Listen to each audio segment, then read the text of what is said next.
जाते हैं जैसे मक्खी गुड़ की ओर खींची चली जाती। वास्तव में धर्म संकट का क्षण ईश्वर के निकट जाने का क्षण होता है। यदि हम संघर्षों से भयभीत ना हो, सुख की ओर आकर्षित ना हो, अपने धर्म पर दृढ़ रहे, तो ईश्वर का साक्षात्कार दूर नहीं।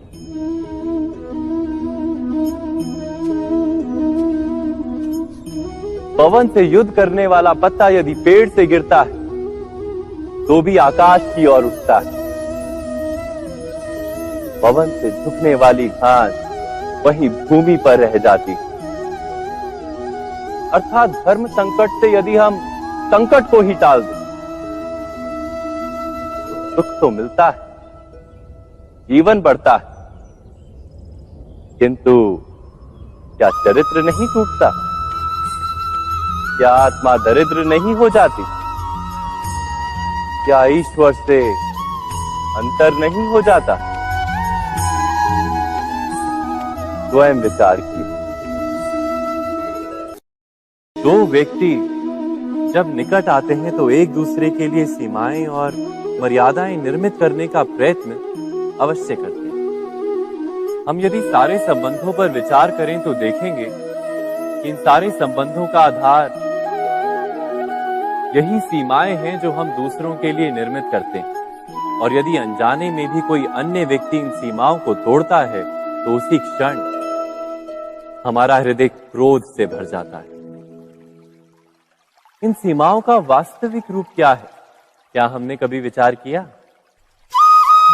सीमाओं के द्वारा हम दूसरे व्यक्ति को निर्णय करने की अनुमति नहीं देते, अपना निर्णय उस व्यक्ति पर थोपते, अर्थात किसी की स्वतंत्रता का अस्वीकार करते हैं हम।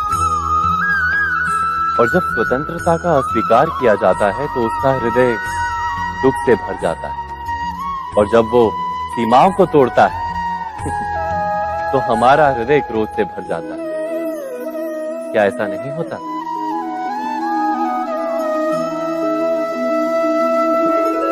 पर यदि एक दूसरे की स्वतंत्रता का सम्मान किया जाए तो किसी मर्यादाओं या सीमाओं की आवश्यकता ही नहीं होती। अर्थात जिस प्रकार स्वीकार किसी संबंध का देह है, क्या वैसे ही स्वतंत्रता किसी संबंध की आत्मा नहीं? स्वयं विचार कीजिए। सबके जीवन में ऐसा प्रसंग अवश्य आता है कि सत्य कहने का निश्चय होता है हृदय में, किंतु मुख से सत्य निकल नहीं पाता। कोई भय मन को घेर लेता है। किसी घटना अथवा प्रसंग के बारे में बात करना या फिर स्वयं से कोई भूल हो जाए उसके बारे में कुछ बोलना, क्या ये सत्य है? नहीं, ये तो केवल तथ्य है। अर्थात जैसा हुआ था वैसा केवल बोल देना सामान्य सी बात। किंतु कभी कभी उस तथ्य को बोलते हुए भी भय लगता है। कदाचित किसी दूसरे की भावनाओं का विचार आता है मन, दूसरे को दुख होगा ये भय भी शब्दों को रोकता है। तो ये सत्य क्या है? क्या हमने कभी विचार किया है?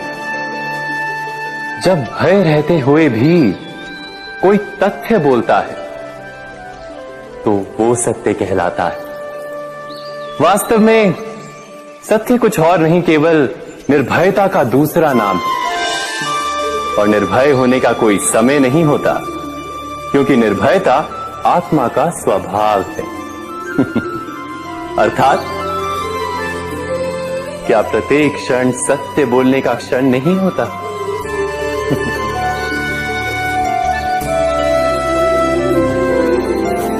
स्वयं विचार कीजिए।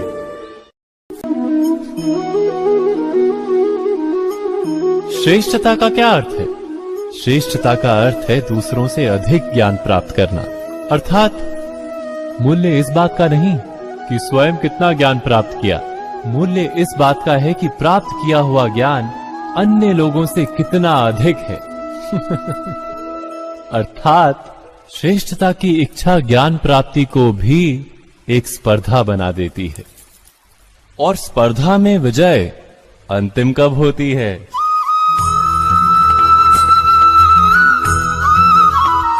कुछ समय के लिए तो श्रेष्ठ बना जा सकता है, किंतु सदा के लिए कोई श्रेष्ठ नहीं रह पाता। फिर वही असंतोष, पीड़ा और संघर्ष जन्म लेता है। किंतु श्रेष्ठ बनने के बदले यदि उत्तम बनने का प्रयत्न करें तो क्या होगा? उत्तम का अर्थ है कि जितना प्राप्त करने योग्य है वो सब प्राप्त करना, किसी से अधिक पाने की इच्छा से नहीं, मात्र आत्मा की तृप्ति हेतु कुछ प्राप्त करना।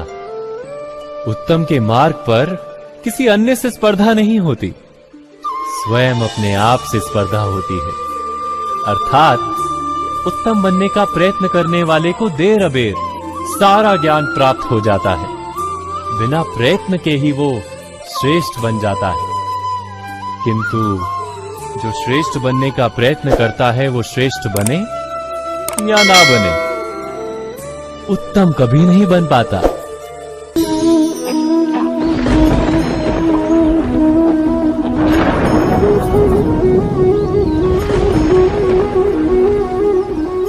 सपनों और पूर्वाभासों के आधार पर हम भविष्य के सुख दुख की कल्पना करते हैं।